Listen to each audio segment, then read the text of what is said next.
Buenas noches, mi nombre es Jonathan Durán, en este momento soy miembro y además coordinador de la Comisión de Lectura e Investigación de la Sociedad Tolkien Peruana. El día de hoy vamos a hacer una actividad distinta que ya entraría más en la parte de investigación de la comisión, que va a ser la parte de responder, ¿no? Yo voy a hacer un ensayo de respuesta en todo caso a una pregunta que a mí me surgió, que es si Gondor es o no es un reino númenoriano. Particularmente ya hacia finales de la tercera edad y principios de la cuarta, que es el Gondor que conocemos un poco mejor debido al Señor de los Anillos, que es justamente que se desarrolla pues la historia entre finales de la tercera edad y principios de la cuarta. Vemos apenas los albores de la cuarta edad. Ustedes pueden estar a favor o en contra de la respuesta que yo voy a dar al final, pero bueno, eso lo podremos discutir una vez terminada la presentación. Esta presentación la realizamos, la Sociedad Tolkien Peruana, en la Feria Internacional del Libro de Lima, que fue hace unas semanas. Eh, Después, más o menos ha sido la segunda quincena de julio, la Feria Internacional del Libro, ha sido 2 semanas, en la cual la Sociedad Tolkien Peruana ha presentado 9 actividades. Una de las actividades que ha presentado ha sido justamente el de esta charla. Entonces empezamos. ¿Es Gondor un reino númenoriano? Esa es la pregunta que a mí me surge y que vamos a intentar responder el día de hoy. ¿De acuerdo? Pero vamos a necesitar ir construyendo algunos antecedentes, obviamente, sobre lo que es Gondor y por qué hablamos de si es un reino númenoriano o no. Nosotros sabemos, perdón, nosotros sabemos que Númenor va a ser fundado por los exiliados Gondor va a ser fundado por los exiliados de Númenor, particularmente por los fieles. Y aquí es importante entender algo. Esta fecha de fundación de Gondor es una fecha oficial, ¿está bien? Eso no significa que ese es el año en que los Númenóreanos llegan a la tierra que posteriormente va a ser conocida como Gondor. Es decir, no es que los Númenóreanos llegaron y dijeron, nos gusta esta tierra, pongámosle Gondor y asentémonos acá. El proceso migratorio númenoriano ya llevaba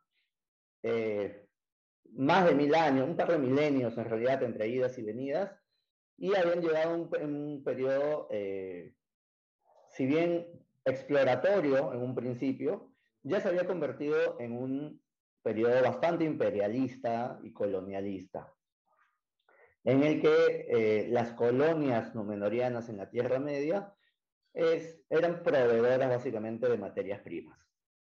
Una de las principales es la madera, definitivamente. ¿Ya? Entonces, cuando los Númenóreanos empiezan a llegar a estas tierras, a las tierras que están alrededor del Anduin, por ejemplo, no es que ahí no habitara nadie, no eran tierras desiertas, eran tierras totalmente habitadas en las que había pueblos distintos. En general, en la Tierra Media, los Númenóreanos van a encontrar diferentes pueblos, algunos con los que se van a sentir emparentados y otros con los que no. Pero en Gondor va a haber una característica bastante particular. ¿Qué van a hacer los Númenóreanos, o bueno, en estas tierras, ¿no?, que posteriormente se Gondor? Se va a dar un fenómeno bastante peculiar entre los colonos númenóreanos y los locales, ¿ya? Los númenóreanos llegan a decir, bueno, nos vamos a establecer aquí. Y hay dos opciones para los locales. O aceptan el establecimiento de los númenóreanos y su supremacía, o eran masacrados y expulsados de sus tierras. La verdad, no fue un acontecimiento nada pacífico. Pero vamos a hablar, a mí me interesa en este momento, en todo caso, el hecho de que hubo gente que se fue quedando. No todos se fueron, ¿ya? Eso es muy importante de ir entendiendo. Es decir, que en el 3320 de la Segunda Edad, cuando se da la fundación de Gondor, que si bien se da por los sobrevivientes de Númenor, de los fieles, es importante resaltar que Gondor se funda ya como una nación mixta entre númenorianos colonos y locales, que no tenían nada que ver con Númenor, excepto que se habían sometido a los númenorianos, porque pues obviamente los númenorianos eran tecnológicamente muy superiores, físicamente muy superiores, eran tipos gigantes de más de 2-3 metros, entonces se imponían claramente por la fuerza, ¿no? O tratabas de resistirte y eras expulsado, como le pasó al pueblo eventualmente del Sendero de los Muertos, o te sometías y te quedabas viviendo ahí, ¿no? Ya. Entonces, aquí hay un pequeño recuento, ¿no? De cómo fueron llegando eh, cómo fueron los primeros acercamientos de Númenor hacia la Tierra Media. Es decir, en el 3320 es cuando se funda Gondor, pero ya los númenorianos vuelven por primera vez a la Tierra Media, perdón, vamos a regresar acá, vale, en el año 600, ¿ya? En el 1200, es decir, seis siglos después, 600 años después, recién empiezan a establecer puertos permanentes. Antes de eso solo eran como exploratorios que llegaban, hacían algunas cosas, luego se iban y los locales les quemaban todo. Cuando los númenóreanos ya no estaban, obviamente. Pasan todavía 600 años más para que los númenóreanos ya inicien un proceso ya no exploratorio como tal, sino ya de expansivo, y van a entrar, el reino de Númenor va entrando en su etapa imperialista, ¿ya? Van a pasar 400 años más para que ya se constituya Umbar como esta gran fortaleza númenoriana, este puerto natural, y ya en el 2350 Pelargir, y los he puesto estos dos porque es muy importante, porque tras la caída de Númenor, ¿ya? Los dos puertos, tanto de Umbar como de Pelargir, van a ser muy importantes porque van a representar justamente la división de la sociedad númenoriana hacia finales de la Segunda Edad, antes de la caída de Númenor, y es que estaba dividida entre los hombres del rey, o númenorianos negros, también se les conoció, y los fieles, que decidían mantenerse del lado, amigos de los elfos y del lado de las enseñanzas de los Valar. Pelargir va a ser el puerto que van a utilizar preferencialmente los fieles, ¿ya? Y para migrar a la Tierra Media, para ir abandonando Númenor. Y entonces, luego de la caída de Númenor, los hijos de Elendil y Elendil, con los sobrevivientes en estos barcos, llegan, y algunos de estos van a llegar precisamente a Pelargir, van a ser muy bien recibidos, porque están llegando pues los líderes de su facción, ¿ya? Y eso es importante, porque entonces a partir de ahí es que se puede fundar Númenor, en verdad. Porque justamente Pelargir ha sido usada como este punto en el que ya los númenorianos se despedían del mar e iniciaban su vida continental. ¿Ya? Aquí está, justo lo que decía, ¿no? Pelargir para los fieles, y que está aquí adentro del río, si lo pueden ver, ¿ya? Mientras que Umbar, que era de los hombres del rey, estaba por acá, más cerca a Harad, y además del otro lado totalmente del Anduin. Eso es bastante importante como, ajá, Talelmar. Vamos viendo ahora, esto que acabo de mencionar, ¿no? Cómo es que se da esta división. Ahora, todo esto es Gondor, ¿ya? Y si bien este es un mapa que nos pone acá Rohan, ¿ya? En verdad hay que recordar que Rohan también era una parte de Gondor originalmente, y tienes todo esto va a ser Gondor, ¿ya? Y entonces es lo que yo les digo, que Gondor no estaba para nada deshabitado. Imagínense todas estas porciones de tierra gigantescas.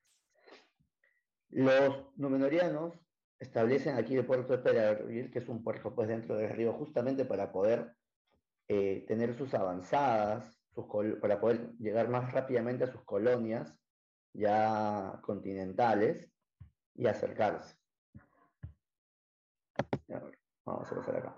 Aquí donde se ven mejor las provincias. ¿Ya? Las provincias, principados, en fin. En el momento de mayor expansión, todo esto va a ser Gondor. ¿Ya? No voy a entrar ahorita al detalle, al punto de qué pasa después de la fundación, porque eso es materia de otra historia. Lo importante en este momento va a ser que este es el momento de mayor expansión territorial que va a tener el reino.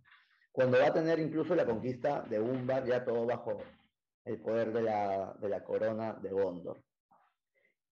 Es decir, que luego de la derrota de Sauron en la primera parte de la Guerra del Anillo,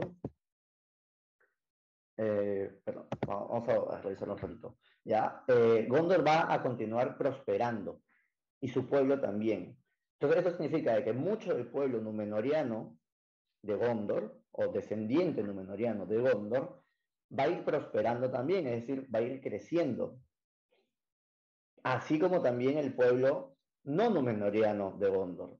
Y aquí sí es muy probable que estos pueblos no se hayan mezclado. ¿Ya? O que las mezclas han sido muy de pueblo llano, porque la sangre numenoriana era algo que había un nivel de rechazo hacia aquello que no estaba al nivel de los numenorianos. Eran bien clasistas en ese punto los numenorianos.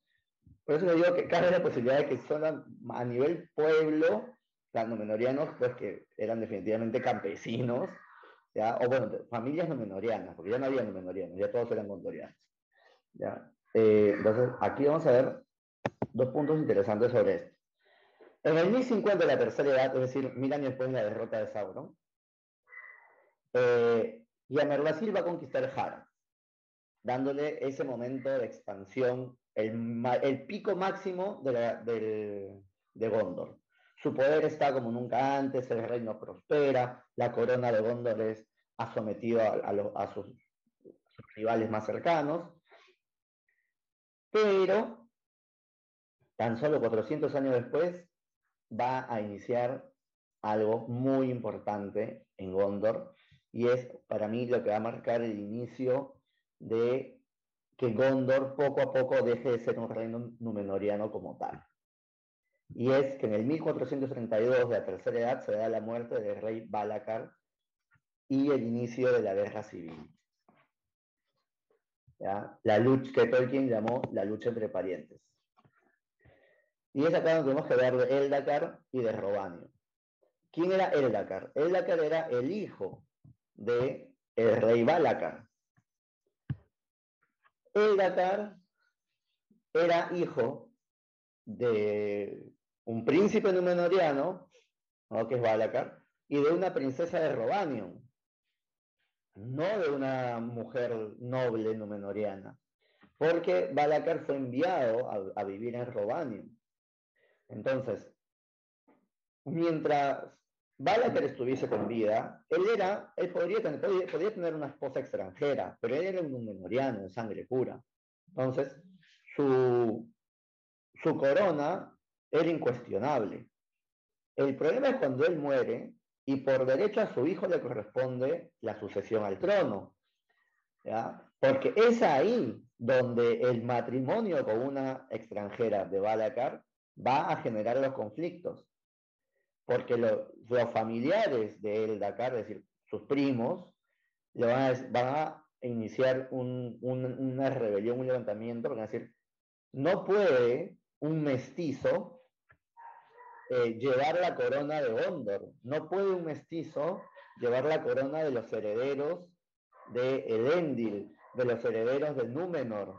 ¿Ya? O sea, eso porque lo consideran una aberración, algo que disminuye totalmente la raza. Resumirlo en simple, es una cuestión pura de racismo. No lo consideran correcto, no lo consideran digno, están totalmente en contra de eso y le hacen una guerra a Eldacar y en un primer instante se la ganan, ¿ya? Eldacar tiene que huir, algunos hijos mueren, ¿y qué es lo que hace Eldacar? Se va a refugiar a Robanion, donde en ese entonces Robanion, o los jinetes de Robanion, que luego se convierten, algunos de ellos en todo caso, en los jinetes de Rohan, no estaban establecidos como un reino, así como Rohan, en el que había un rey que los gobernaba todos. Eran principados, o sea, cada príncipe tenía como que su propio ejército, ¿ya? Entonces, lo que él se va, y bueno, al ser él mitad príncipe, o sea, era mitad jinete de Robanion por parte de su madre, consigue reunir a sus parientes y el favor de otros príncipes, y va a emprender una campaña para recuperar su trono. Lo va a conseguir, los rebeldes van a quedarse atrapados en el puerto un tiempo, hasta que eventualmente se van a ir y se van a establecer en Umbar. Y a partir de ahí Umbar va a pasar de manos entre el rey y rebeldes, y que eventualmente van a ser los corsarios de Umbar durante siglos, y eso no se va a solucionar hasta el reinado de Aragorn. Pero lo que voy es a esto. Las grandes familias de sangre pura númenoriana son las que se rebelaron contra Eldacar. Las grandes familias nobles, los grandes capitanes y generales. Obviamente algunos han tenido que mantener leales, pero muchas de estas sí se rebelaron, y por eso es que consiguen un primer triunfo contra Eldacar. Pero luego Eldacar llega con un ejército totalmente extranjero y recupera el trono. Entonces acá es donde se va a tener que dar algo bien importante. Si tú has conquistado o has recuperado tu trono con un ejército extranjero, porque el ejército local se te rebeló, te derrocó y tú tuviste que huir, porque en verdad querían matarte, no es que te expulsaron, iba a decir mal, te expulsaron. ¿Ya? Tuvo que huir para que no lo maten. Él no puede llegar con un ejército extranjero, recuperar el trono y decirle al ejército extranjero: bueno, ya estoy sentado en el trono, ya tengo la corona en la cabeza, muchas gracias por todo, ya pueden retirarse. Eso es imposible, ya, por más de un motivo. Uno es porque Eldacar sabe que necesita del poder militar que ha traído para sostener su reinado. Y dos, tiene que pagar favores políticos. Es decir, la gente esta que se les reveló, que eran las grandes familias númenorianas de Gondor, ya no están más. Muchos se han muerto y los que no se murieron han huido. Entonces también están quedando muchos vacíos de poder. ¿Y quiénes van a cubrir eso? Tienen que entrar a cubrirlos, en muchos casos, los grandes capitanes y señores que te ayudaron a ti a recuperar el trono. Y muchos de esos no son de sangre númenoriana, son príncipes de Robanion, o familiares de príncipes de Robanion, o hijos de príncipes de Robanion, pero da lo mismo, son jinetes de Robanion. ¿Ya? Entonces tú vas a tener que empezar a poner en lugares de poder, ¿ya?, tanto políticos como militares, a gente que no tiene sangre númenoriana, gente que va a traer, digamos, sus propios séquitos, sus propias cortes, sus familias, ¿ya?, y que se van a tener que establecer en Gondor, en distintos estratos sociales. ¿Ya? Va a haber soldados, va a haber campesinos, y van a traer su cultura también. Y eso es muy importante. No van a poder simplemente asimilar al 100% la cultura gondoriana, que venía de una herencia númenoriana. Como tal vez sí pudo pasar en un primer momento, cuando Gondor es fundado y los númenorianos se habían establecido sus colonias ahí, sometiendo a la población local. Ahora ya no es una situación en la que la población númenoriana se está imponiendo sobre la otra, sino es que la otra está llegando en igualdad de condiciones. Entonces, eso va a generar un choque de cosas que por fuerza se van a terminar asimilando, y por fuerza algunas cosas van a cambiar y algunas otras van a terminar como una amalgama, van a terminar combinándose. Eso sucede con los choques culturales de todas partes. ¿Ya? ¿Qué pasa después?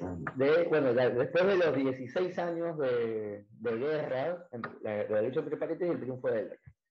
Tan solo 200 años después se viene la Gran Peste, que va a afectar principalmente al este de Gondor, ¿ya? Entonces, muchas de las familias númenóreanas que vivían en esta zona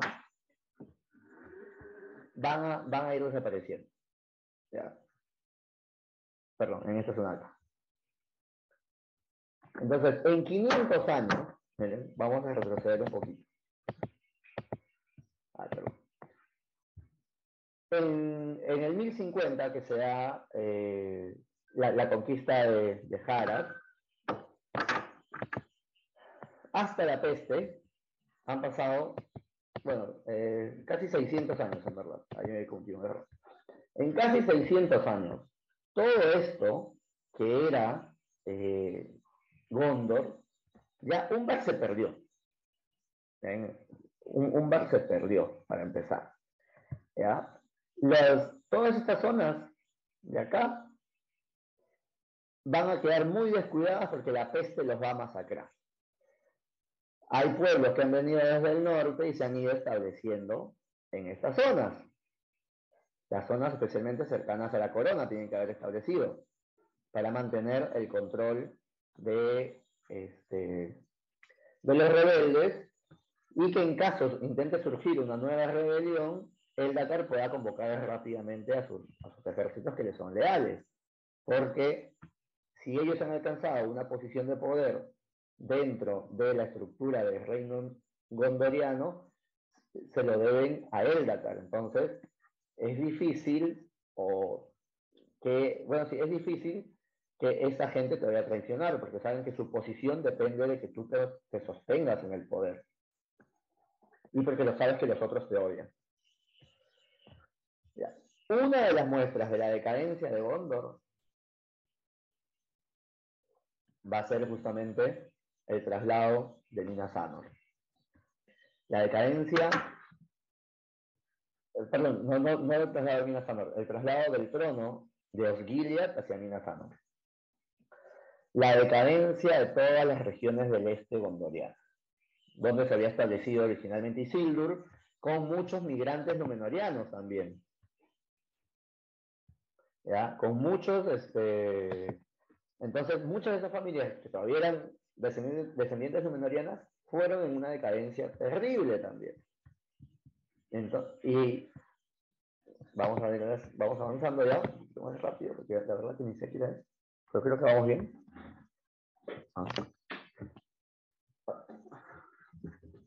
Ya, perdón. Ya. ¿Y qué es lo que se ve a finales de la tercera edad? Esto de acá es bien importante. La diferenciación que va a hacer Pippin, vamos a sacar el bodoque, ¿ya? Vamos a sacar el bodoque. La diferenciación que hace Pippin de los caballeros que llegan a salvar a Gondor. ¿Ya? Acá está. ¿Ya? Vamos a leer esta partecita porque las descripciones físicas que hace Pippin son bastante interesantes. Ya, dice, está llegando Forlón el Viejo, ¿no? Entonces, a la cabeza de la comitiva avanzaba que es de Lothar, que es justamente el primer gráfico que pueden ver a la izquierda. Dice, a la cabeza de la comitiva avanzaba un caballo grande y de osamenta poderosa, y montado en él iba un hombre ancho de espaldas y enorme de contorno, aunque viejo y barbicano vestía una cota de malla, usaba un yelmo negro y usaba una lanza larga, ya, acá está. Eran fieros de rostro y más bajos, y un poco más endrinos que todos los que Pippin había visto en Gondor. ¿Ya? Esa parte es bien importante. O sea, Imrahil, príncipe de Dol Amroth, pariente del señor Venetor, con estandartes de oro y el emblema del navío, y el cisne de plata y una escolta de caballeros, con todos los herreros. Los seguían 700 hombres de armas, altos como señores, de ojos acerados y cabellos oscuros que marchaban cantando. Los más altos, los más importantes, es decir, donde probablemente la sangre númenoriana más se había sostenido, es en Dol Amroth. Después, Jaime y Minas Tirith, que si bien eran gente de piel más clara, pero no eran ya tan altos, y esto se tiene que ver muy probablemente a las mezclas que ha habido.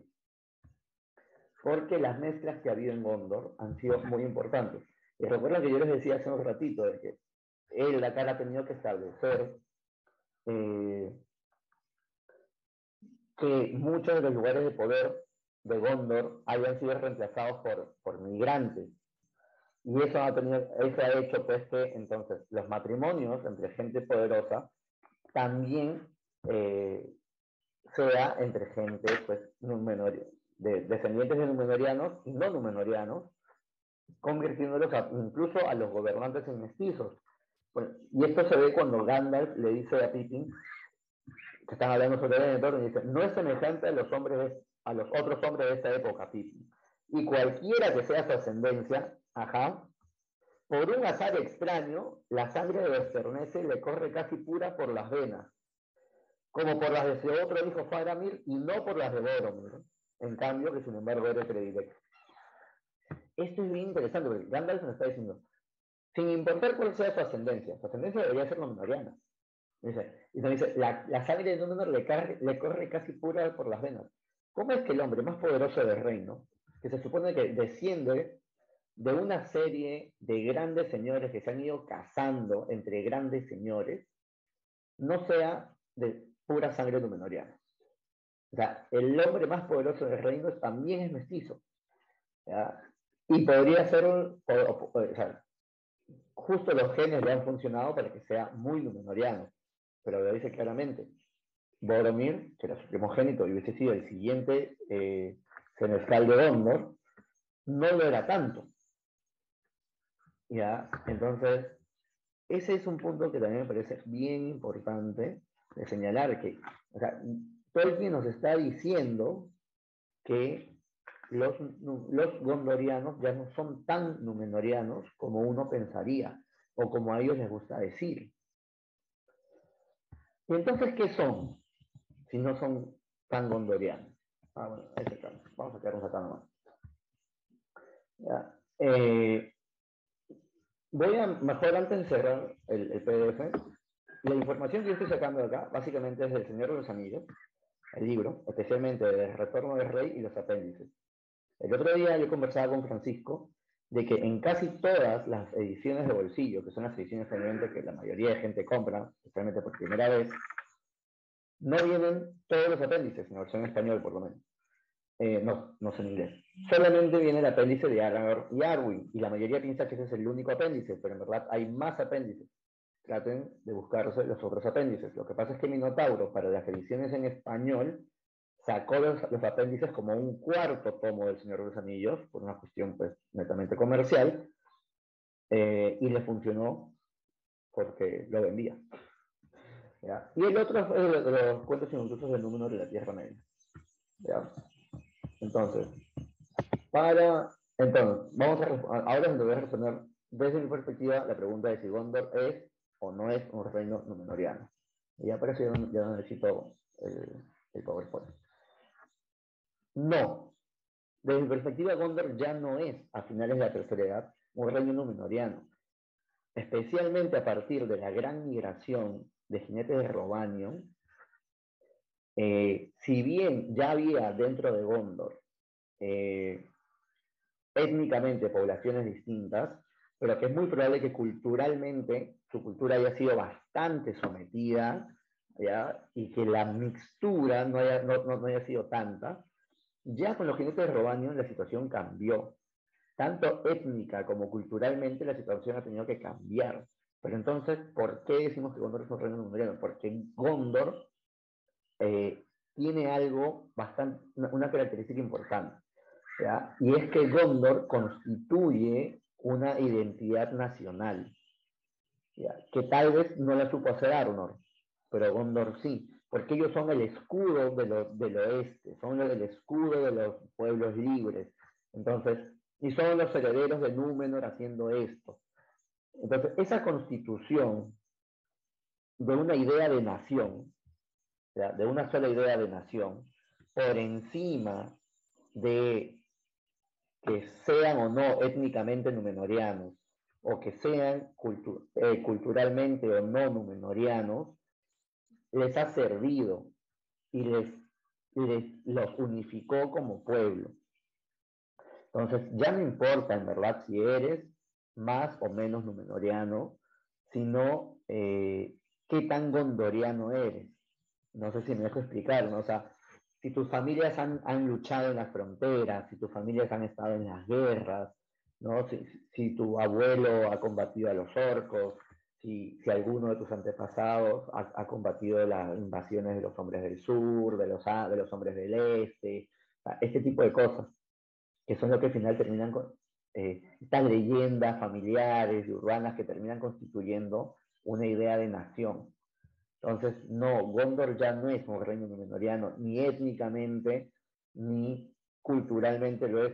Es probable que en las grandes esferas, como, por ejemplo, yo me acuerdo que alguien, cuando estaba preparando esta charla, esto me decía, pero ni siquiera con la coronación de Aragorn, yo digo, no, porque Aragorn a lo máximo que puede aspirar como una restitución númenoriana, más allá del don de la muerte, es tal vez crear algún tipo de celebración que probablemente sea solo en Minas Tirith y de la que participe tal vez solo la élite, o algunas festividades o celebración un poco más ampliada tal vez, pero ya intervenir dentro de lo cotidiano, de las celebraciones cotidianas de los feudos, de los pueblos, no va a poder.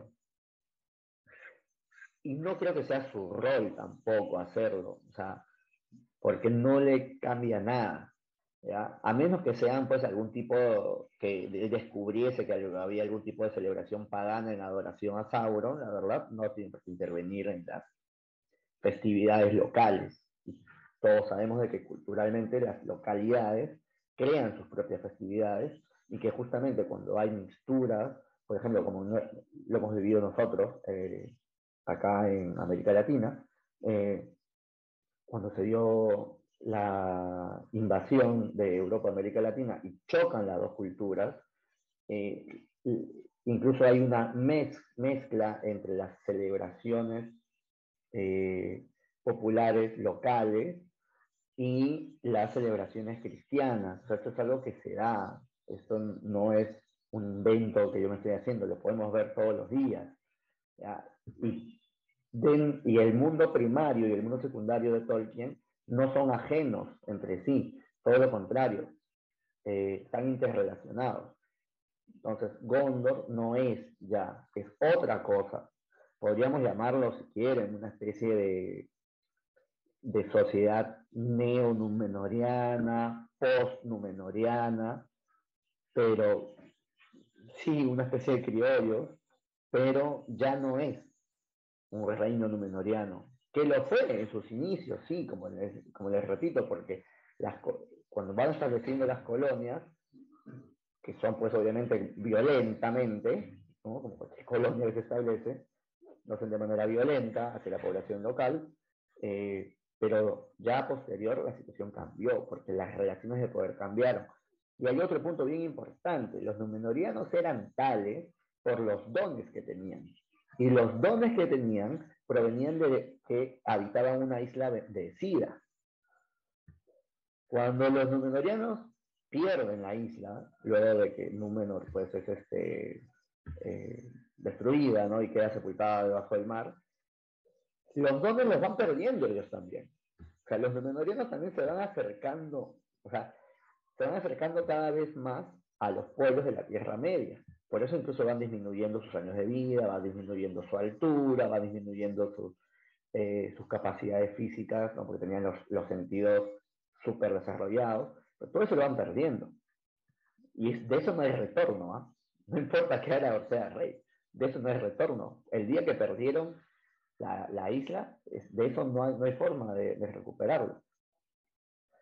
Entonces hasta ahí, básicamente eso es lo que yo quería decir. Esa era mi apreciación de por qué Gondor ya no es un reino númenoriano. No le podemos llamar un reino númenoriano como tal, pero ya ahora sí abrimos el micro para que puedan dar pues, sus apreciaciones, decirme que están totalmente en desacuerdo conmigo, o hacer preguntas también. A ver, Omar, Yo te digo que excelente, Hola, Hilarion. Genial, genial. hola, Hilarión. vamos en orden, por favor. En primer caso estaría, a ver, empieza Omar, que levantó la mano primero. Hola, Hilarion. Gracias por la charla.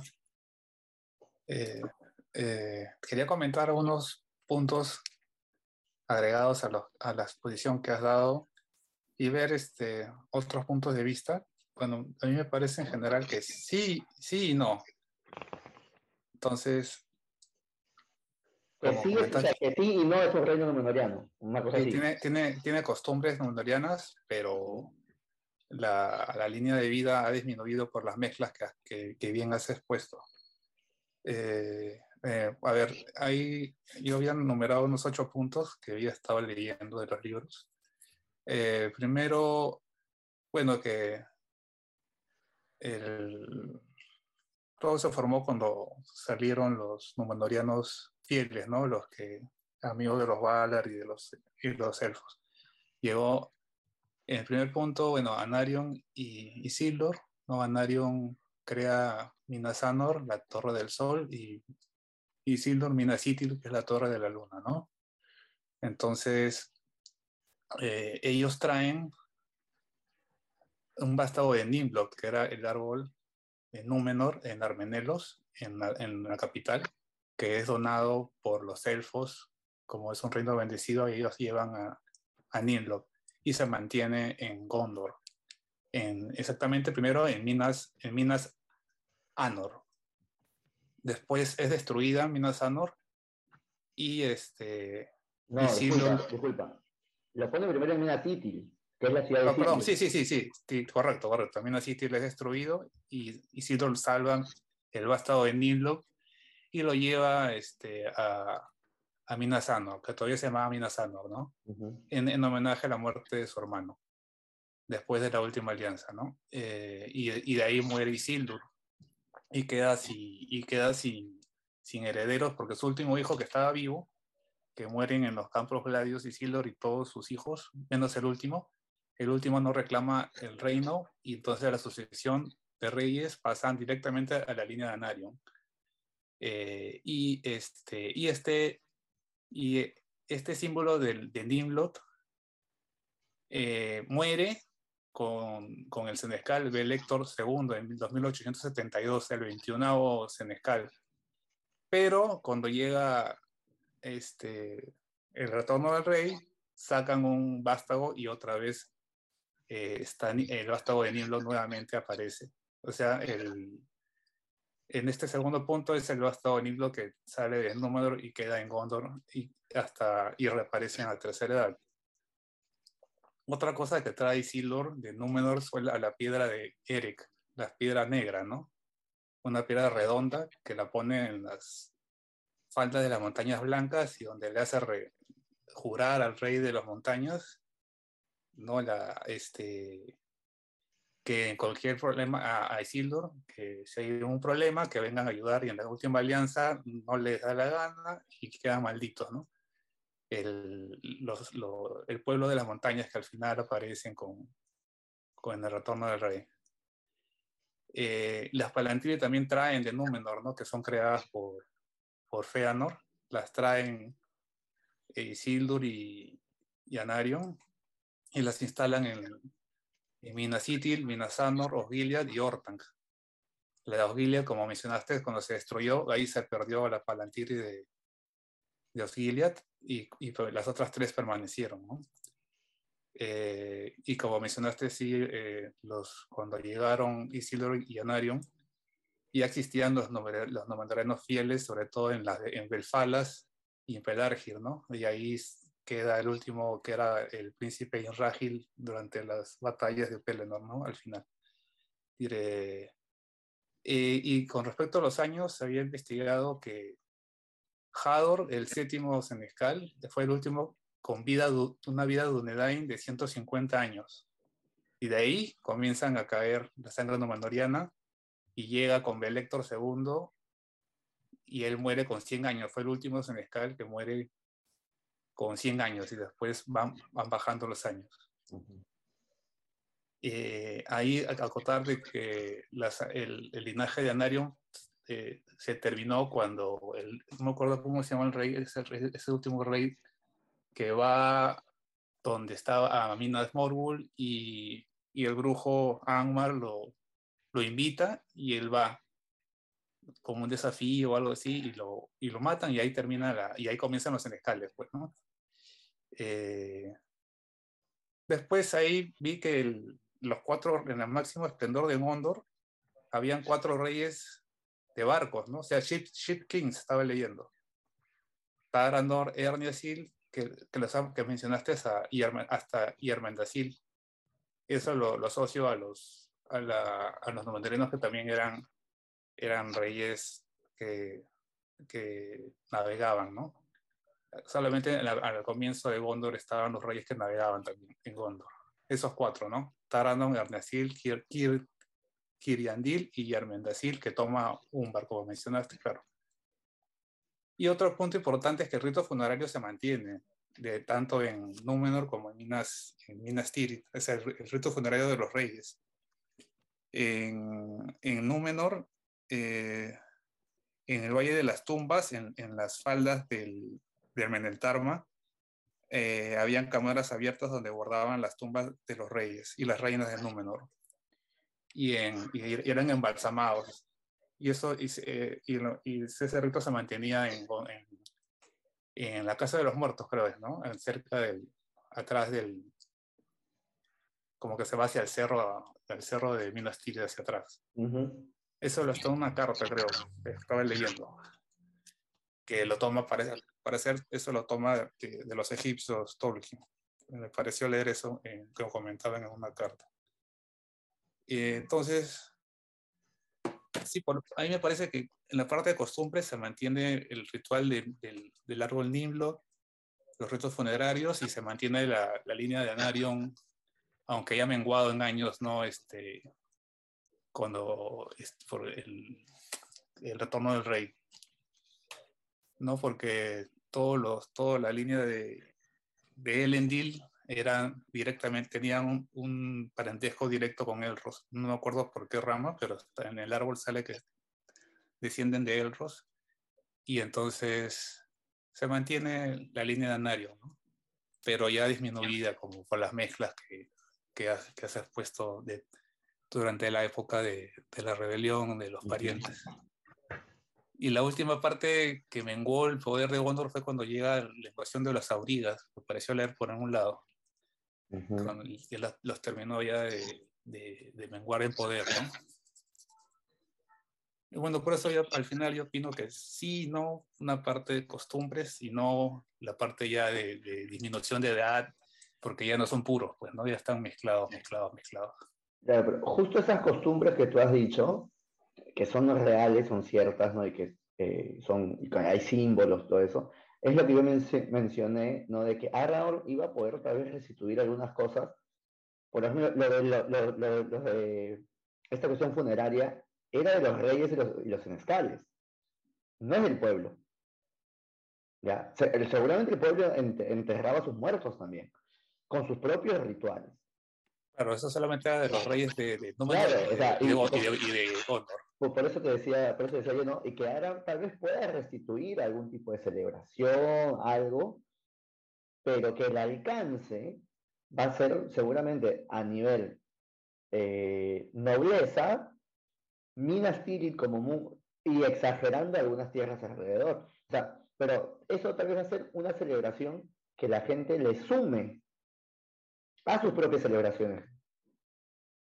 No, o sea, no es que se van a reemplazar las costumbres que la gente ha adoptado durante los últimos 3.000 años, o 2.000 años, 1.500 años desde que llegaron los príncipes romanos, los jinetes romanos, y las van a sustituir porque ahora va a venir con una lista de costumbres numenorianas. Eso no va a pasar, y por eso decía yo, y no tendría por qué suceder tampoco, o sea, de que ese golpe cultural que tendría que imponer a nivel de una reforma cultural, a nivel de la reforma cultural china, no se va a dar, pues. Ya, o sea, el pueblo va a seguir celebrando sus fiestas como las celebra. Pero definitivamente sí, lo que tú dices es cierto. O sea, Aragorn, al replantar, digamos, el árbol blanco, seguramente va a instituir algún tipo de celebración, ¿no? Por el Año Nuevo Gondoriano, y ese tipo de cosas, pero mucho más de eso a nivel cultural no le veo. O sea, no va a restituir el arunaico como lengua. Ah, no, pues ya era lo O otro, sea, hay lenguaje cuestiones, común. claro, cuestiones culturales que ya no va a poder él agarrar. Javier, ahora sí, disculpa, para continuar. Javier, querías decir algo. Sí, no, algo que tú mencionaste y que habíamos conversado contigo también un par de veces es que justamente el éxito del Estado gondoriano es que es eso, el Estado gondoriano. No, no es necesariamente un Estado númenoriano porque justamente por todos los factores que ya ibas mencionando, ¿no? En un principio, bueno, o sea, los números sí son directos en mencionarnos que todo el proceso colonial que hubo, quizá es muy oscura la parte de cómo se desarrolló ese proceso colonial. Eh, sí, de forma violenta creo que muy probablemente, pero el hecho de que todavía queden pueblos que son claramente nativos para el final de la tercera edad también habla de cosas como, por ejemplo, las relaciones de patrocinio entre los manes, la integración cultural y la integración étnica también en cierta forma, porque también sí se menciona que ya para el momento del establecimiento de los reinos en el exilio como tal, había gente que era tanto de forma completa de sangre numenoriana como mestizos. O sea, sí hubo una cantidad de mestizaje. Vete a saber en realidad en qué proporción sería esa cantidad de mestizaje, no, pero si es que algo es claro es justamente que las familias nobles eran familias puras menorianas, ¿no? Eh, y claro, o sea, el hecho de que sean estas familias nobles puras nomenorianas las que se rebelan contra el trono de Eldacar, justamente termina el libro otra vez es explícito en decirte que ahí se derramó la mejor sangre nomenoriana. Mm. eh, Exactamente, o sea, si bien estas familias rebeldes son más de las provincias del sur, eh, no deja de ser un evento que cambia completamente la dinámica étnica del lugar, ¿no? Justamente con la llegada de más hombres del norte. Y es curioso esto de los hombres del norte, por ejemplo, porque incluso en la batalla de Fornos, cuando van a derrotar al rey brujo, básicamente te habla de que la cosa que más le sorprendió a la gente del norte eran los jinetes que venían con el ejército de Gondor, ¿no? Y que estos jinetes eran altos príncipes de Robanion. Es como que, pum, o sea, habla de ese elemento de los hombres del norte ahí presentes en el reino, ¿cacha? Como algo distinto, pero al mismo tiempo ya como una parte integrada justamente de la fuerza militar, incluso, o sea, ya te va hablando también, por ejemplo, después con toda la cuestión con la fundación de Rohan, eh, este mensajero que es el que logra llegar ahí con Eor, te dice también que es un tipo que es de sangre mestiza, que el man también es descendiente de los hombres del norte, por ejemplo, y está ahí al servicio del Senescal. Y ya toda la vuelta del declive de los dones de Númenor, que era completamente inevitable, ¿no? Y que con la desaparición del linaje de Anarion, del linaje directo, se acelera aún más. Es muy visible esto con los senescales, ¿no? Que la esperanza de vida, por ejemplo, es algo que se reduce de forma muy drástica. Creo que el papá de ya unos 6 senescales antes de Denethor ni siquiera llegaron a los 100 años. Entonces es bastante claro, ¿no? La muerte del árbol blanco mismo como un símbolo de ese declive. Eh, Osgiliath ahí como una ruina prácticamente, siendo que Osgiliath mismo te habla de ese esplendor en un momento inicial, ¿no? Porque es claro que había millones de colonos númenóreanos habitando esa tierra en ese punto. O sea, no llega simplemente y si hubiera poca gente para mover recursos para construir una ciudad como esa, que ocupa dos lados del río, que está conectada por un puente enorme, una posición estratégica pensada para eso, que te hablan que tiene mercados y puertos de ahí mismo, o sea, es un lugar enorme. Te habla mucho de la cantidad de personas que hay ahí, ¿no? La ciudad es una ruina, el reino está en declive constante, básicamente, o sea, incluso después de esta época de paz que hay un rato con los senescales, la paz vigilante. El pueblo está en declive constante porque, o sea, ¿cómo no? Si es que hay guerras cada 100 años, básicamente. Cada 100 años hay una nueva invasión, o dos, o tres, se invaden por tres lugares diferentes. Todos los siglos los invaden. Sí, exactamente. O sea, y eso tiene un efecto grande también en la población porque eventualmente cada vez es mayor el peso en la población civil, la carga militar en realidad, porque, o sea, ya no tienes tanta gente ni tantos recursos como para tener un ejército permanente que me imagino tendría Gondor en su momento, algo parecido a legiones o algo así, eh, sobre todo en ese momento de expansión máxima, ¿no? No creo que estuvieran ahí dependiendo solo de los ejércitos locales necesariamente, pero independientemente de eso, o sea, cada vez más va a tener un peso en esa población civil, ¿no? Entonces ahora van a ser los herreros, los campesinos, la gente que va a tener que tomar armas para defender sus tierras, ¿no? Y es defender sus tierras de saqueo, de destrucción. Los corsarios, por ejemplo, se habla mucho de cómo Ánfalas, por ejemplo, es una región muy afectada por, las, por los saqueos de los corsarios y es una región que ya está poco poblada en el momento del Señor de los Anillos, ¿no? Y el propio Dol Amroth, que si bien se ve que ve tú a saber qué razón se preservó bastante la sangre númenoriana ahí, eh, hay algunos príncipes, hay un príncipe que cae en batalla con los corsarios, eh, entonces eso, es una presión constante desde todos los flancos por enemigos extranjeros, ¿no?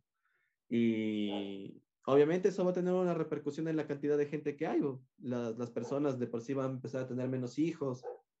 Se habla mucho de eso, Pippin lo nota, o sea, Pippin siendo Pippin, tiene, o sea, no le cuesta mucho después de un rato de estar atento a Minas Tirith, que hay un montón de casas abandonadas, y no solo abandonadas, sino en ruinas. La ciudad muestra esas señales de decadencia, o sea, te dice directamente en el libro que ya falta la mitad de la gente que pudiera vivir ahí, y es la capital. Y la capital del reino.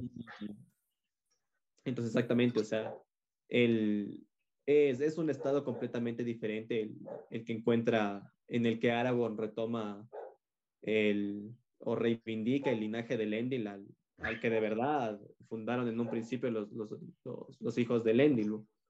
Y sin embargo, o sea, como digo, a la final lo que pasa con Gondor es que justamente sí consiguieron tener una identidad nacional que cambia esa dinámica étnica también, ¿no? Va una cuestión más cultural. Eh, pero sí es el propio Faramir, por ejemplo, el que dice, sí, loco, ya nosotros somos más cerca de los hombres del crepúsculo que los altos hombres en realidad. Y es curioso porque, por ejemplo, con Faramir se va a dar una nueva dinámica migratoria, porque cuando Faramir se casa con Éowyn, Éowyn no se va a ir a vivir sola, Éowyn es una princesa de Rohan que va a ocupar un puesto de princesa de Ithilien, entonces claramente tiene que llegar con una corte, por lo menos de doncellas. Todas doncellas a las que va a tener que casar con capitanes de Faramir, con nobles de ahí de la zona. Entonces, el mestizaje incluso se va a hacer más peor todavía. Sí, y especialmente en una zona como Ithilien que tenían que recuperar y volver a fortificar y volver a poblar, básicamente. Es muy probable que incluso la propia Éowyn se haya traído, qué sé yo, agricultores, granjeros de Rohan, de las zonas más pobladas, a quienes quieren acompañar a la princesa a Ithilien, ya toda la gente, Sí, vamos. sí. Y también hay otra dinámica que de por sí ya se estaba llevando antes mismo, que es con Rohan básicamente como estado aliado, es la mezcla entre las familias nobles de ambos reinos también. Por ejemplo, la madre de Theoden era una noble gondoriana, de sangre númenoriana. De hecho, te dicen que es pariente de los señores de Dol Amroth. Y sí te hablan también de que hay un cambio dentro de la dinámica de los Rohirrim, ¿no? Por ejemplo, que con el padre de Theoden se hablaba la lengua de Gondor, te dicen, ¿no? Supongo que sería esa forma más noble Del oeste. Hablaban, me imagino. No creo que eso hubiera sido directamente el Sindarin tampoco, pero entonces a ver. No creo, para mí ya en esa época es el Oestron y es Sí. que es incluso un signo de cómo ya ha cambiado la sociedad gondoriana y la sociedad Rohirrim también, de que Claro. fueron abandonando también su lengua. Exactamente, o sea, sí hay una unión cultural mucho más cercana cada vez más, pero es de ambas partes, ¿no? Ujú. Es tanto, por ejemplo, los soldados de Rohan, no hay mucha diferencia en realidad con los de Gondor, porque te dicen que la mayoría de los manes están provistos con armas que salen de las herrerías de Gondor. Ujú. O sea, esa tecnología militar, por ejemplo, obviamente les convenía a los gondorianos que sus aliados más cercanos estén de bien armados, Diputados. igual de preparados, ajá, igual de bien equipados. Y eso te habla muchas veces en el libro de puta las cotas de malla de los manes y su equipo contra estos dunledinos ahí salvajes, ¿no? Eh, entonces, pero Faramir te dice también, ¿no? Como que si bien se han ennoblecido ellos, nosotros también hemos tomado parte de, por ejemplo, esa cultura de guerrera. O sea, cambia el valor cultural de la guerra, por ejemplo, con darle el valor al guerrero por sí mismo, ¿no? Por la gloria que puede alcanzar en el campo de la batalla, la gloria de la muerte en el campo de la batalla es algo que cambia, o sea, es una dinámica un cambio cultural que viene desde antes también dentro por los Númenóreanos, pero ya es una desconexión mucho a un reino que en un principio nació justamente del deseo de un pueblo de decir, hey, queremos paz, queremos un lugar en el que podamos vivir tranquilos, marica, estamos hasta la polla de la guerra, casi nos Tiene, extinguimos. tiene que ver mucho pues justo con lo que has mencionado, de que Gondor vivía en guerra. Ujú. Entonces es obvio que la guerra como tal y el guerrero como tal va a tomar un lugar distinto, tal vez un poco medio similar a como se veía en la Grecia clásica, ¿no? De que, o sea, era la guerra por la guerra y la gloria, ¿no? O sea, ¿cómo te vas a negar a querer alcanzar la gloria? Eso es repudiable. Y por eso justamente Faramir destaca ahí, ¿no? Como esa figura este es un reflejo, lo que dice Legolas, Faramir e Imrahil, por ejemplo, que son ese reflejo de esa sociedad númenoriana mucho más antigua y más noble, esa cultura mucho más noble definitivamente, ¿no? Porque ¿qué es lo que dice Faramir? ¿No? Yo no amo al guerrero por la gloria, o a la espada por su filo, o a la flecha porque vuela. Yo amo lo que ellos defienden. Ujú. Sí, su punto de vista. Vuelta, Boromir si era la guerra, perro. Sí, El, la el gloria. calor de la batalla, Él quería la gloria. la gloria, exactamente. Y vos ves eso, los Rohirrim, por ejemplo, o sea, Bueno, sí, es lo que mencionan, pues, ¿no? También, hasta el creo que momento es de la Eomer, carga.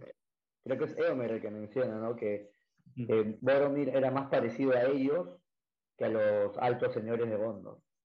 Sí, exactamente, Ujú. exactamente. Sí, sí, sí, más belicoso en muchos sentidos, o sea, más definitivamente alejado de esa nobleza de Faramir. Ujú. Es ese aire sí es superior, o sea, pues, dejémonos de cosas, es superior ya.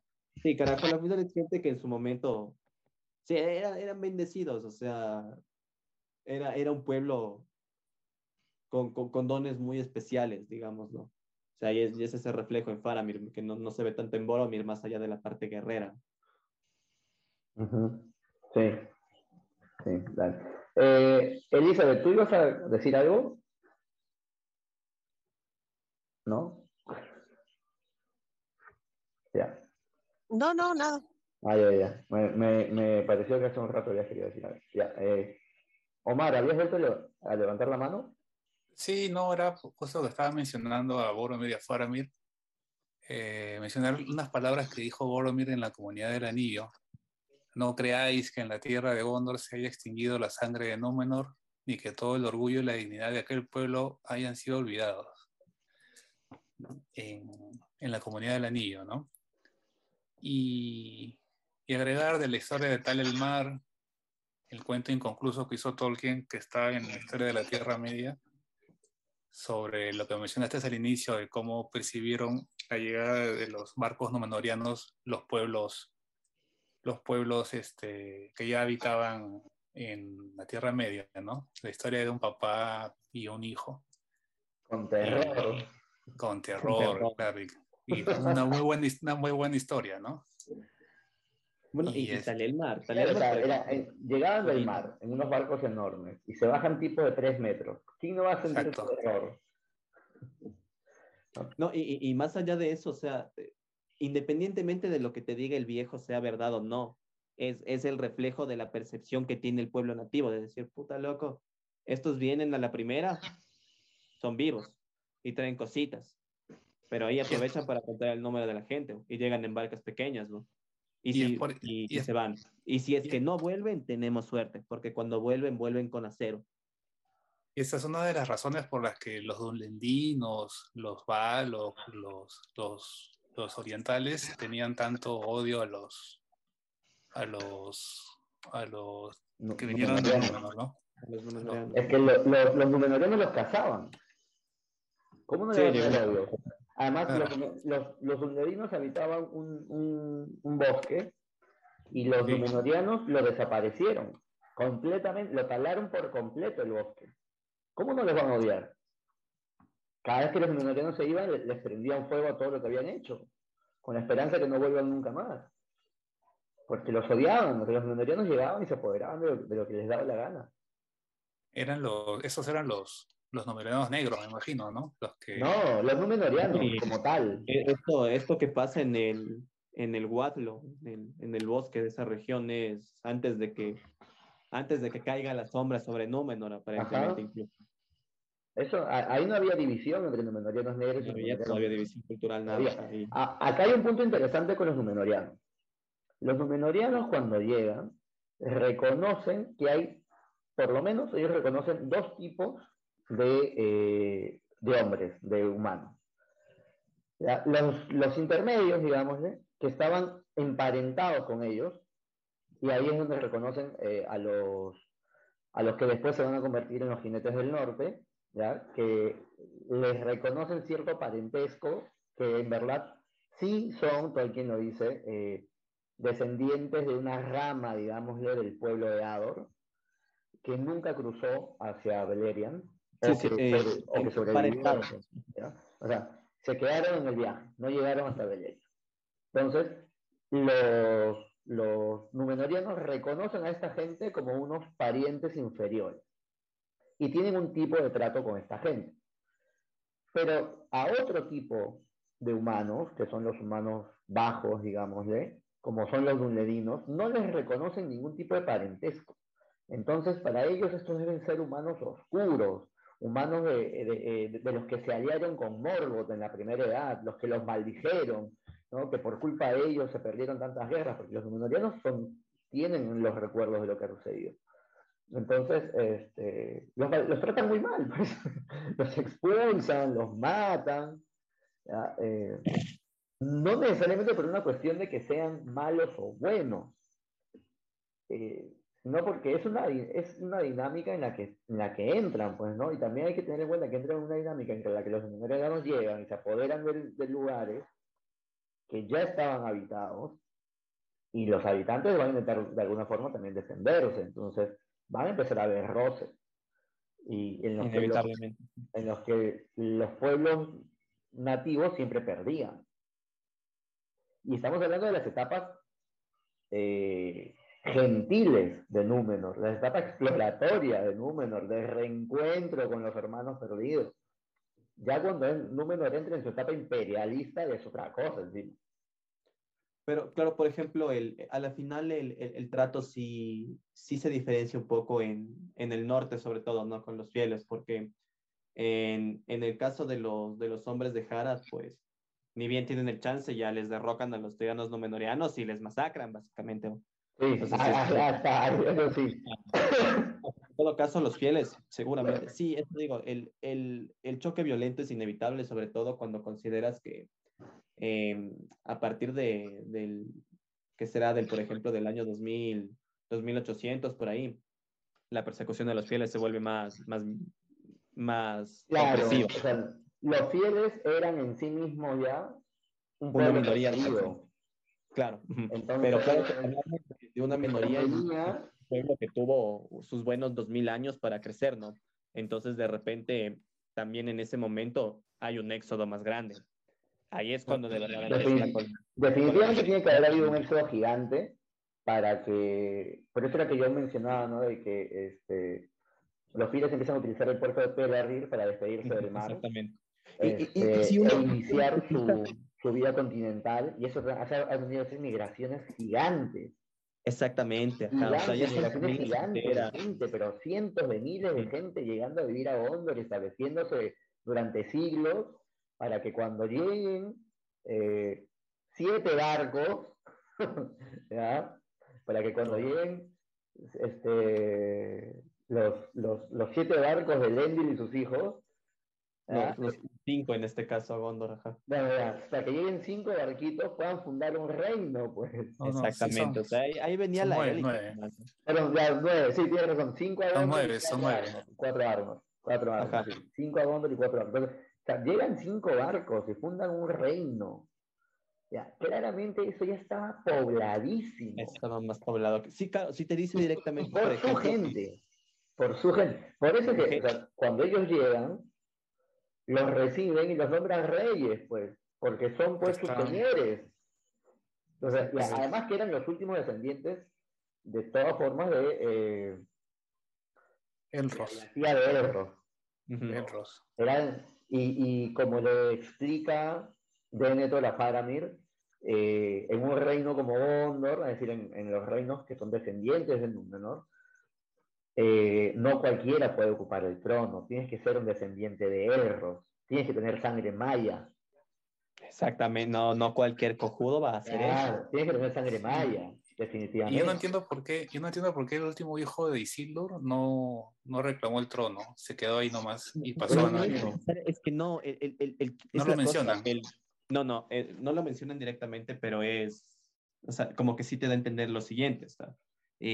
Cuando Isildur se va de Gondor, él no renunció a ningún tipo de reinado, o sea, a ver, mejor dicho, Isildur y Anarion fundan Gondor, ¿no es cierto? Ya.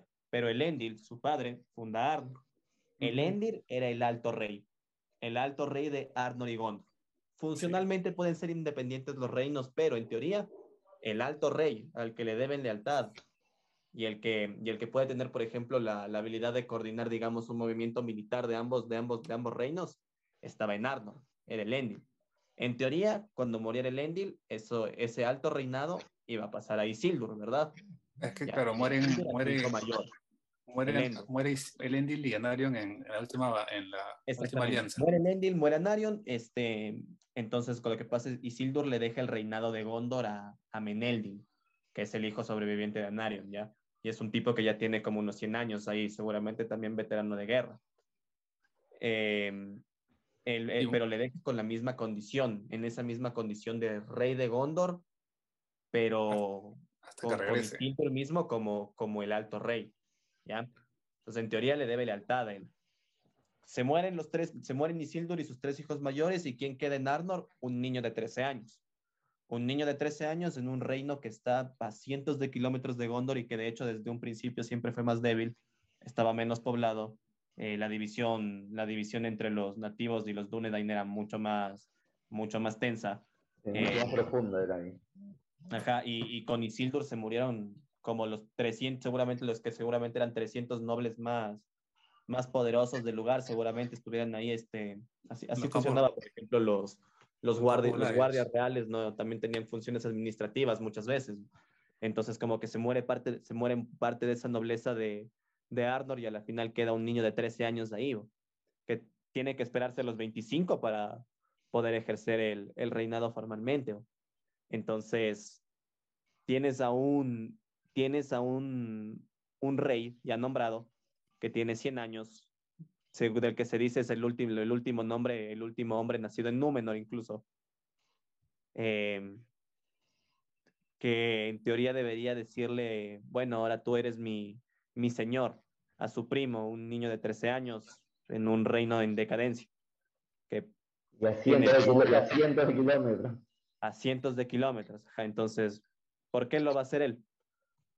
Él como rey no tiene razón, y los nobles de Gondor peor, porque quizá muchos hubieran conocido quizá el Endur y a Kirion y al otro, que no me acuerdo el nombre, los hijos de Isildur.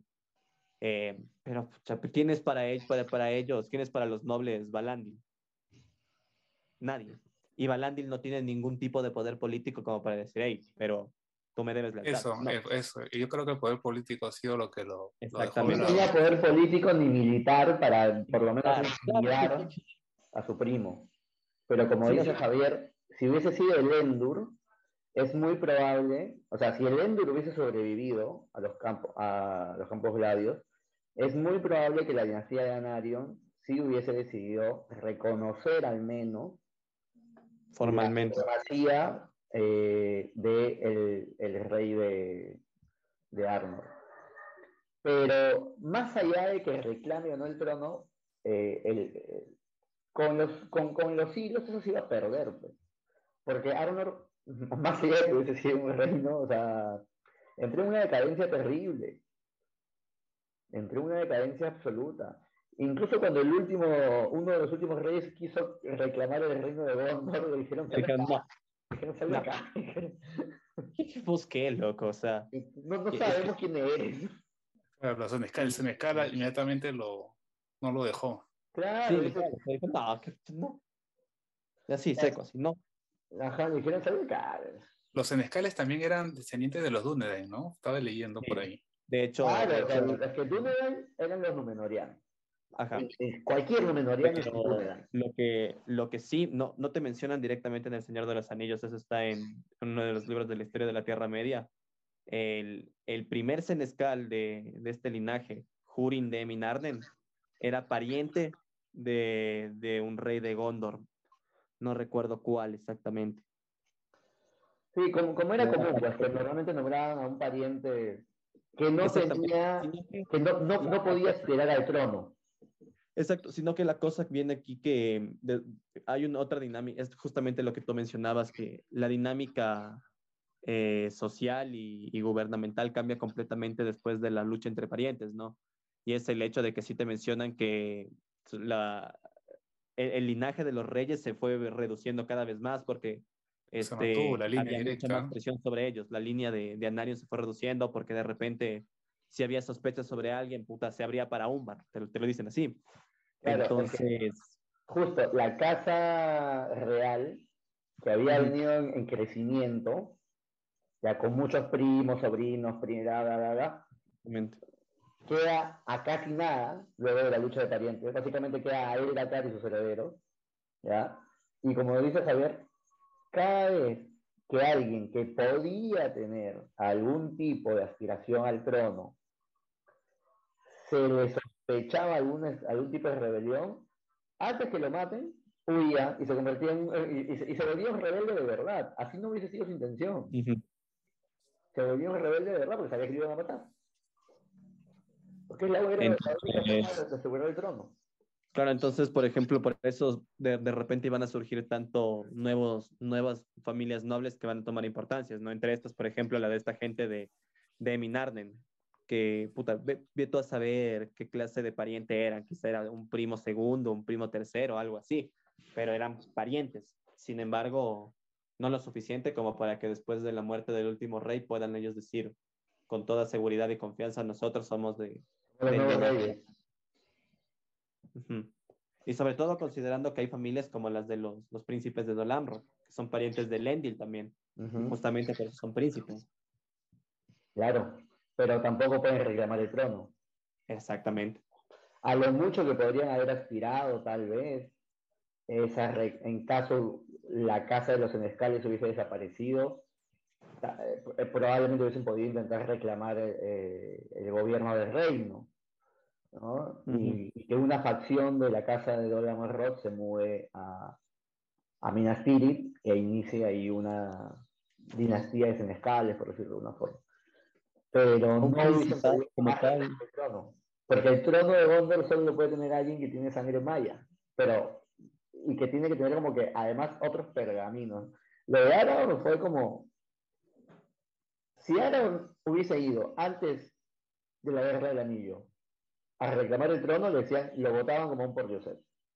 No, Sí. pero Elrond sabía la historia No de importa, Aragorn no importa, estamos diciendo de que ya luego y el rey de tenía la Aragorn, espada. a nadie le importa esa chuchería. estamos diciendo que ya hubo un rey de Arnor que quiso reclamar el reino de Gondor y los gondorianos le dijeron, sácate, tú no nos sirves, no sabemos quién eres. Tuvo que darse las circunstancias de la Guerra del Anillo, tuvo que darse las circunstancias en las que Aragorn llega a cambiar el curso de la batalla, tuvo que darse el hecho de las casas de curación, tuvo que darse la muerte Sí. del senescal de Gondor, tuvo que darse el hecho de que el heredero al senescal de Gondor lo reconozca como su rey en las casas de curación y ese chisme corriera por toda la ciudad. Tuvieron que darse un montón de circunstancias, incluida la desesperación de los nobles gondorianos, para que reconozcan a Aragorn como rey. Porque si Aragorn ya estuvo en Gondor antes, por si acaso, cuando era joven. Denethor lo conocía. Aragorn estuvo en Gondor en los tiempos en que Ectelion, el padre de Denethor, era senescal. Y no intentó reclamar el trono, porque sabía que tenía que haber ido con Elrond y la cosa hubiera sido distinta. ¿Qué con Elrond? Le hubieran dicho salte de acá, tú. No, pues a Elrond lo respetaban. A Elrond lo respetaban en Galadriel. No, olvídate. No eres nadie. Olvídate de Elrond. Eres el señor de un reino en decadencia, le iban a decir. Que los Noldor. ¿Qué Noldor? Salte de acá. ¿Qué reino? El man era el gobernante de una casa, man. Claro, el gobernante de una ciudadita. Esa era la realidad, o sea, esa era la realidad. Obviamente, claro, a ver, nadie te dice que Elrond es cualquier pendejo, Elrond tenía ¿no? un lugar muy importante. Tenía el conocimiento. Sí, eso en lugar no se lo iban a quitar. Pero influencias políticas no tenía. No tenía ninguna influencia política. Ninguna. La única forma en que Elrond hubiese podido ganar el trono a Aragorn era si decidía irse a la guerra contra Gondor y llevar a sus ejércitos. Y no sé si le alcanzaba. No creo que le alcanzara. No creo que le alcanzara. O sea, dependía del momento. No había ejércitos. No había ejércitos como tal tampoco. Rivendell tenía, digamos, su batallón, ¿no? Comandado por Glorfindel. Pero ejércitos, así, legiones, no tenía. No, me refiero que él, en algo diplomático, conociendo toda la historia y Narsil ahí, podría haber hecho algo diplomático con los senescal. Ya te estamos diciendo que los senescales sabían la historia. Sí, exactamente. Los senescales la sabían la historia. Un rey coronado, no un capitán de Montaraces, un rey coronado, que le dijo, bueno, yo soy el último heredero de Elendil, claramente me corresponde el trono también, porque ustedes ya no tienen ninguno. Y los señores de Gondor le dijeron, salte de acá, es ridículo, sácamelo, este ridículo de acá. ¿Quién sos vos? Yo soy el último heredero de Elendil, ¿a quién le importa? No. O sea, Elrond iba a llegar con un tipo ahí y le decía, oigan, chicos, ¿cómo están? Miren, acá les traigo su rey. Claro, sabe, esta es la espada rota y el cetro de Núminas, ve. Y tiene un anillo, le va a decir, ya mira, si quieres, dame estas vainas para el museo y agarra a tu muchacho y váyanse, ¿ya? ¿Qué le va a estar diciendo a Elrond? No puede hacer nada.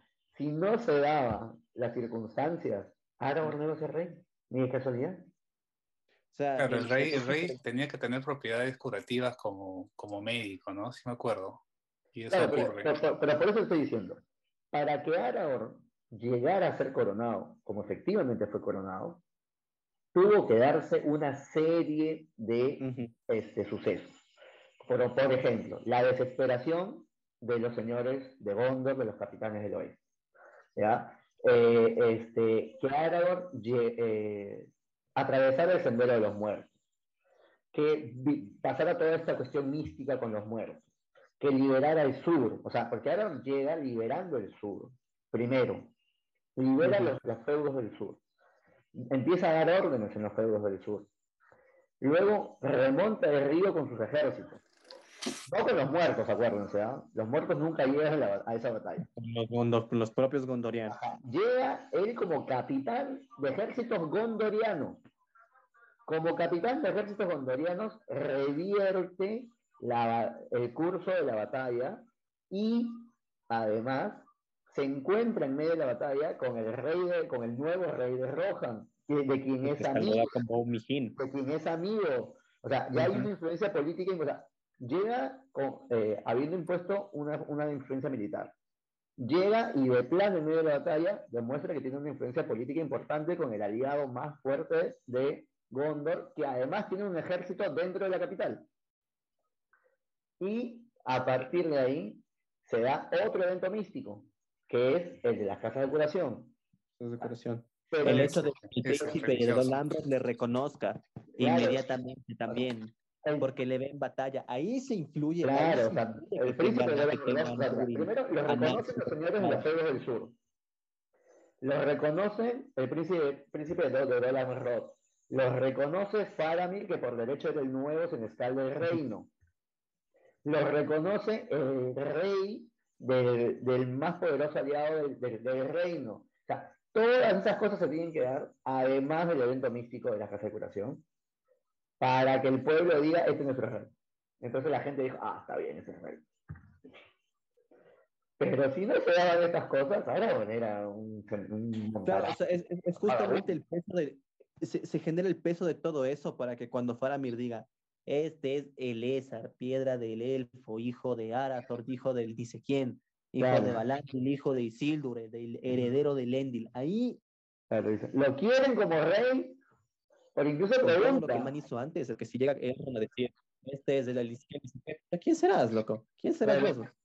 Sí, o sea, imagínate que llega Elrond y Denethor por chiste nomás, ¿no? De puro humorista, se lleva a Aragorn de la gente, no junta el pueblo, dice, miren, me han traído este elfo, ha traído este muchacho que dicen que es de la línea de Elendil, ¿no? O sea, ¿lo quieren de rey ustedes? Lo iban a sacar peinado, Aragorn ahí. Esa además es otra vuelta, mira, uno no llega a hacerse rey en el oeste diciendo, ve, soy rey. No. Incluso piensa lo que pasa en el Hobbit con Bardo. ¿Quiénes le proclama rey? El pueblo. ¿Qué te dicen incluso con los reyes elfos? Que les eligieron. Ellos fueron elegidos por el pueblo también. Ese es un elemento fundamental de legitimidad, que te reconozca el pueblo y los nobles. No es que tú dices, yo soy rey. Es súper importante. La gente Esa es dice, la gran diferencia. Por eso se que diferencia la monarquía de los Númenóreanos en el exilio a lo que ellos ven a los tiranos del sur y del este, del propio Sauron. Ellos tienen ese reconocimiento, tienen un símbolo de legitimidad también, dado por el pueblo incluso. Claro, más que un poder, yo pienso más que un poder político y de batallas, tenían que comprobarse el linaje directo de Anarion.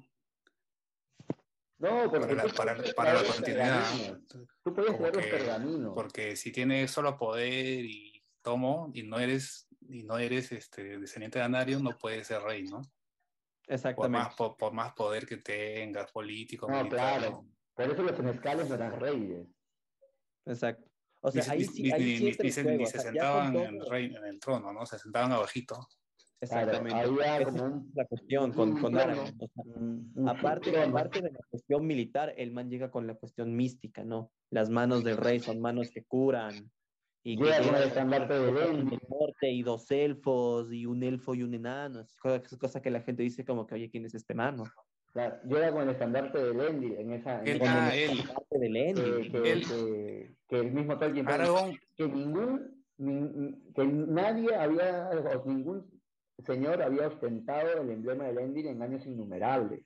1000 años prácticamente. O sea, el estandarte de Elendil se veía exclusivamente en los soldados de la Guardia Real. Aragorn es soldados Dúnedain. Sáqueme de duda, Aragorn es el que encuentra el vástago de Nimlo, lo saca de atrás, ¿sí, no? Sí, es Aragorn. Él sabía dónde estaba. No sabía. ¿Y cómo lo encontró? Está conversando con Gandalf en esta zona. Ya. Y Gandalf como que le dice, bueno, o sea, están hablando y en un momento le dice como que, bueno, mira, ¿no? Piensa qué va a hacer. Y Aragorn se pone a mirar porque estaba como muy preocupado porque no sabía la verdad qué hacer. Y él ve el retoño del árbol y grita como, ahí está, lo encontré, vemos que lo bien que grita.